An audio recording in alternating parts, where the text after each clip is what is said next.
were friends with the ladies at the laundrette. I don't know if they recognise me to down my hair done.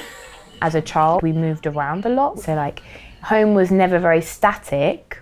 What was constant was my mum.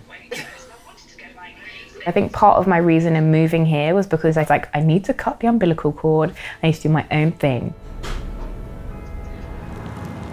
Privacy I see is very linked to overtiredness, like when I haven't had time to myself to rest, whether that be literal sleeping or not. So it's kind of like protected time or space. Maybe to a degree it's about being a bit more selfish.